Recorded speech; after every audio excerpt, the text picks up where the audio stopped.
ඔන්න ඉතින් අද අපිත් එක්ක සුන්දර චාරිකාවක් යන්න ඔයාලට ආරාධනා කරනවා ආදරයෙන්. ඉතින් මේක සුන්දර චාරිකාවක් හරි අපූර්ව වන්දනා ගමනක්. එහෙනම් ඉතින් අපේ මේ අපූර්ව වන්දනා ගමන ඉවර වෙනකම්ම අපිත් එක්ක රැඳිලා ඉන්න කියලා ආදරෙන් මතක් කරනවා. අද 2025 මාර්තු මාසේ 29 වෙනිදා මේ වෙනකොට උදේ 4:00ට විතර වගේ වෙලාව.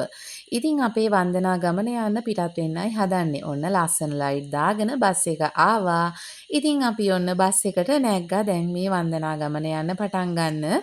අපි තමයි මුලින්ම බස් එකට නගින්නේ. ඉතින් ඔන්න අපේ පැංචව නම් නිදාගෙන හිටියේ ඒ විදිහටම තමයි අරගෙන ආවේ. ඉතින් ඔන්න අපේ ගමනේ පළවෙනිම තැනට මේ වෙනකොට අපි ඇවිල්ලා ඉන්නේ. ඉතින් මේ තමයි පොල්ගහවෙල මහමෙවුනා අසපුව. ඉතින් මෙතන ගොඩක් වෙලාවට ෆොටෝ ගන්න, වීඩියෝ කරන්න දෙන්නේ නැහැ. ඇතුලේ තියෙන දේවල්. ඉතින් බාහිරව තියෙන දේවල් තමයි මම මේ ඔයාලට පෙන්නන්නේ. අපි මේ වෙනකොට වන්දනාමාන කරලා ඉවරයි. ඉතින් අපි පොත් කීපයක් මිලදී ගන්න ආවා. එතන ඉතින් ලස්සන මාළු ටැංකියක් තිබුණා. ඒ මාළු ටැංකියේ ලොකු මාළු ඉන්නවා අපේ පැංචා. ඉතින් මේ මාළු එක්කගෙන ගිහිල්ලා අත්තම්මලා වට කරගෙන පෙන්නනවා මාළු නිදා ගන්නලු යන්නේ. මාළු දොයියන්නේ යන්නේ කියලා අත්තම්මලාව එකතු කරගෙන ගිහිල්ලා එයා ඉතින් මේ මාළු ටික පෙන්නනවා. පුතාට නම් හරිම සතුටුයි. ඉතින් මේ එයා ගොඩක් කාලයකට පස්සේ තමයි මේ වගේ වන්දනා ගමනක් එක්කගෙන යන්නේ ටිකක් දුරක තියෙන තැනකට. ඉතින් මෙන්න මේ විදිහට තමයි මේ මහමෙවුනා අසපුව පොල්ගහවෙල තියෙන මහමෙවුනා අසපුවේ ගොඩනැගිලි ඉදි කරලා තියෙන්නේ. ඉතින් මෙතන බෝධීන් වහන්සේලා තියෙනවා. ඉතින් නුග ගහකුත් තියෙනවා බෝධීන් වහන්සේ කෙනෙක්. ඉතින් ඊට අමතරව ශාකයකුත් තියෙනවා බෝධීන් වහන්සේ නමක් විදිහට. ඉතින් මේ ගොඩනැගිලි හරි අපූර්ව විදිහට හරිම ලස්සනව නිර්මාණය කරලා තියෙනවා. ඉතින් ඇතුළත මම අර කලින් කිව්වා වගේම කිසිම දෙයක් ඡායාරූපකරණය කරන්න, වීඩියෝ කරන්න දෙන්නේ නැහැ. ඉතින් ඒ නිසා ඔන්න ඇතුලේ තියෙන දේවල් ඔයාලට මට පෙන්වන්න විදිහක් නැහැ. හරිම අපූර්වයි ඒ වුණාට හරිම ලස්සනයි, සුන්දරයි. ඉතින් අපි මෙතන උදේ ඔන්න වන්දනාමාන කරගත්තා. ඒ වගේම කියන්න ඕන මෙතන පිරිසිදු වැසිකිලි පහසුකම් සපයලා තියෙනවා වන්දනාවේ එන අයට. ඉතින් ඔන්න අපි දැන් අපේ ගමන උදේ එතනදී කෑමත් කාලා හැම ආරම්භ කරා ඉදිරියට යන්න. ඉතින් දැන් මේ ඔන්න අපි කෑගල්ල හරහා ඒ පැත්තෙන් තමයි එන්නේ නුවරට යන්නේ. ඉතින් දැන් ඔන්න කඩු ගන්නවා හරියට ඇවිල්ලා සම්පූර්ණයෙන්ම පරිසරය අපිට වෙනස දැනෙන්න ගත්තා. ඉතින් මෙහාට එනකොට දවල් වෙලා මේ වෙනකොට 11:00 විතර වෙලා නමුත් අපිට සීතලක් එක්ක පරිසරේ හරි අමුතු සනීපයක් දැනෙන්න ගත්තා. අපේ පරිසරයේ ඉඳලා අපි සෑහෙන දුරක් මේ වෙනකොට ඇවිල්ලා තියෙන්නේ. ඉතින් දැන් මේ 29 වෙනිදා තමයි අපේ චාරිකාවේ පළවෙනි දවස මේ විදිහට අපි ඉස්සරහට යන්නේ. ඉතින් ඊළඟට ඔන්න අපේ දෙවනි වන්දනාමාන කරන තැනට ආවා ශ්‍රී දලදා මාලිගයට. ඉතින් මෙතනටත් මට අපේ පුතාව එක්කගෙන යන්න ලොකු උවමනාවක් තිබ්බා. ඉතින් දැන් එයාට අවුරුදු 2කමාරක් තවම බැරි වෙලා තිබුණේ යන්න. ඉතින් ඒ නිසා ඔන්න අපිට මේ ගමනින්ම ඒ ගමනත් යන්න අවස්ථාව ලැබුණා.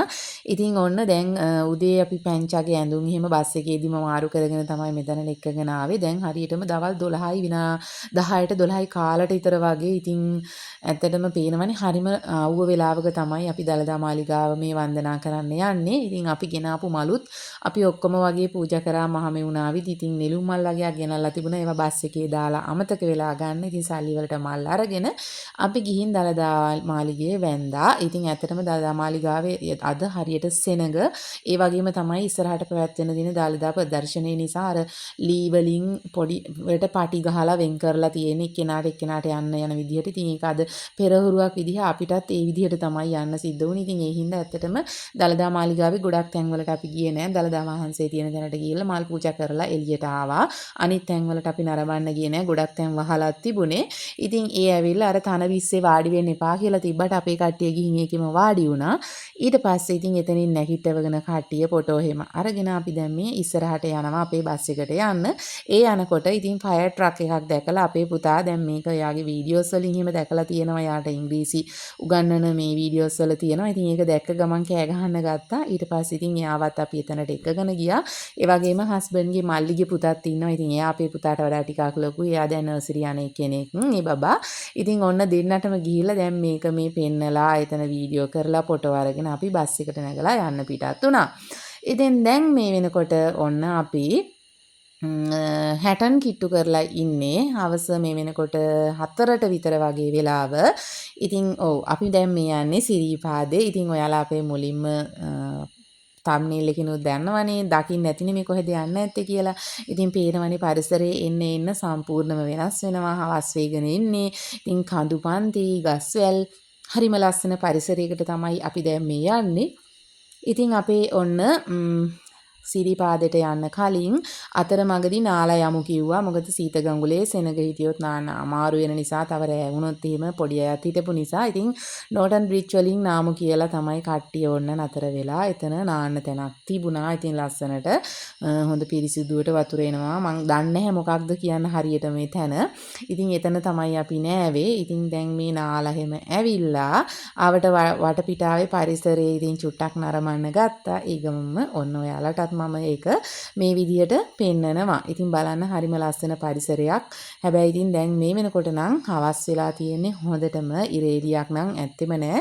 මීදුම වලාකුළු පාතින් යනවා. ඉතින් මේ පුතයි මමයි දෙන්න දැන් සිරිපාදේ වඳින්න යන්න අවශ්‍ය කරන විදිහටම ලෑස්ති වෙලා ඉන්නේ. මොකද මෙතන ඉඳලා මහ ලොකු දුරක් නෑ. කිලෝමීටර් 20ක් විතර වගේ තමයි තියෙනවා කිව්වේ. ඉතින් ඒ වගේම රාත්‍රියට කෑමත් ඔන්න අපේ නඩෙන්ම ලෑස්ති කරනවා. ඉතින් ඔන්න අපේ කට්ටියක් මේ වෙනකොට කෑම උයනවා. ඉතින් මේක ඇත්තටම බාර අරගෙන කරන්න ගත්තේ පිරිමි කට්ටිය. එයාලත් නාලාවට පස්සේ කෑම පාර්සලුත් ලෑස්ති කරගෙන අපි දැන් මෙන්න බස් එකේ නැගලා සිරිපාදේ වන්දනා කරන්න යන්න හදන්නේ. ඉතින් මේ යන ගමන් ඉතින් කෑම කවුරුත් එතනදි කෑවේ නැහැ. ඉතින් හැමෝම නාල ඉවර වෙලා කෑම ටිකත් අරගෙන මේ යන්නේ එහි ගිහලා කමු කියලා. ඉතින් මේ තුන් සරණේ කවි හැම බස් එකේදීම කට්ටිය ගායනා කරනවා. අපේ නඩේ ගුරා, ලක්ෂ්මන් මාමා, එතකොට අපේ අනිත් කට්ටිය හැමෝම ඉතින් මේ විදිහට කවි කිය ගියා. ඉතින් අපි දැන් ඔන්න බස් එකෙන් එහෙම බැහැලා හැමෝම ජර්සි ඇඳලා එතකොට අයිස් කැප් දාලා ග්ලව්ස් දාන අය ග්ලව්ස් දාලා සපත්තු මේස් දාලා ඔහොම තමයි අපේ කට්ටිය ඉතින් අරගෙන යන සැහැල්ලුව. එතකොට ඊට අමතරව කෝඩු යන අය කෝඩු අයගේ දේවල් අවශ්‍ය කරන දේවල් කෑම බීම මේ හැම දෙයක්ම අරගෙන අපි දැන් ඉතින් ඔන්න ආවා. ඇවිල්ලා මුලින්ම අපිට ඇතුළට යන්න ඉස්සලා හම්බ වෙන සමන් දේවාලය ළඟදී පඳුරු ගැට ගහලා කෝඩු අයගේ පඳුරු ගැට ගහලා ඊට පස්සේ පංචශීලයේ සමාදන් වෙලා අපි ඉතින් මේ විදිහට දැන් වඳින්න යන්න හදන්නේ. මේ ඉන්නේ ඉතින් මගේ කිරි කෝඩු පුතා යන පළවෙනිම වතාව. ඉතින් එයාගේ තාත්තත් කෝඩු, එයා දඬු කෝඩු. ඉතින් අපි දන්නවනේ පුංචි අයට කිරි කෝඩු කියනවා, ලොකු අයට වැඩිහිටි අයට දඬු කෝඩු කියනවා. පළවෙනි වතාවට සිරිපාදේ වන්දනා කරනවා නම් ඉතින් මගේ මේ තුන්වෙනි වතාව සිරිපාදේ වන්දනා කරන මම 2015 2021 ඒ අවුරුදු දෙකේම ගිහින් තිබ්බා. ඉතින් මගේ පුතාව අරන් යන එක මට ලොකු ආශාවක් සහ හීනයක් වෙලා තිබ්බා. අනිවාර්යෙන්ම යාව එක්කගෙන යන්න ඕන කියලා. ඉතින් ඒ හින්දාම තමයි අපි මේ ගමන සූදානම් වුණෙත්. ඉතින් යාට දැන් අවුරුදු 2කමාරක්. එයා හරි ආසාවෙන් වටේම තියෙන කඩවල් වල තියෙනවා පෙන්න දැන් මේ යන ගමන්. ඉතින් අපි දැන් මෙන්න මේ විදිහට ගමන ආරම්භ කරනකොට නම් අපිට එහෙම ලොකුවට කට්ටිය හම්බ වුණේ නැහැ. ඉතින් කඩවල් වල තියෙන දේවත් බල අපේ කට්ටිය නඩේ අය හැමෝම එකට ගමන් කරන්න පටන් ගත්තා සිරිපා කරුණා කරන්න. ඉතින් එහෙම අපි දැන් ටික ඔන්න ඉස්සරහට යනකොට අපේ කට්ටිය ටික හැලෙන්න ගත්තා. සමහරු හිමින් එනවා, සමහරු මග නතර වෙලා කොහොම හරි 40කට ආසන්න සංඛ්‍යාවක් හිටියා අපේ නඩේ. ඉතින් අපි අතරමඟදී තැන්න පොලිස් මුරපොළ ළඟදී ගෙනිච්ච රෑ කෑමක එහෙමත් කෑවා.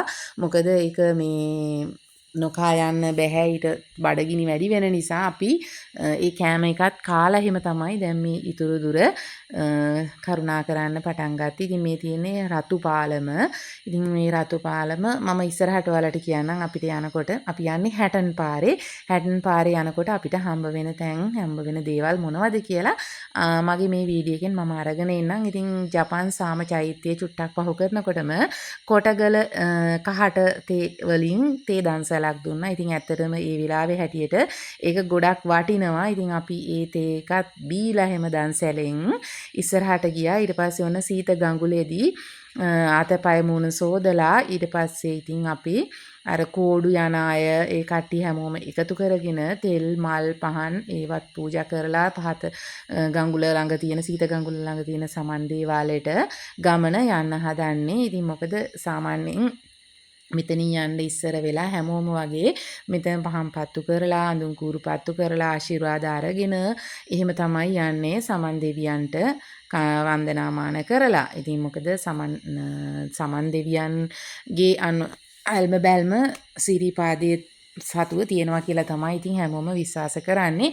ඉතින් මේ ඉන්නේ අපි ඉදිකටු පාන පෙනිපෙනි එහෙම නැත්නම් ගෙත්තම් පාන පෙනිපෙනි අපිට මුලදී සෙනග ලොකුවට හම්බුනේ නැති වුණාට අඩියක් තියලා අඩියක් ගන්න බැරි තරම් පුදුම සෙනගක් හිටියේ. ඉතින් බොහොම අමාරුවෙන් ඔන්න මගේ කිරි කෝඩුගේ දඬු කෝඩුගේ කෝඩු චාරිත්‍රාත් කරන්න සිද්ධ වුණේ මට. මොකද හස්බන්ඩ් බබාවත් වඩාගෙන එයා උඩට යනවා පුළුවන් විදිහට. ඉතින් ඒ අතරතුර මම ඒ දෙන්නගේ චාරිත්‍ර ටික මේ විදිහට කරනවා. මම ගෙදරින්ම නූල් ඉදිකටු හැරමිටි ඒ බෙහෙත් පැකට් ඒව හැමදේම මම ගෙදරින්ම හදාගෙන ගියේ.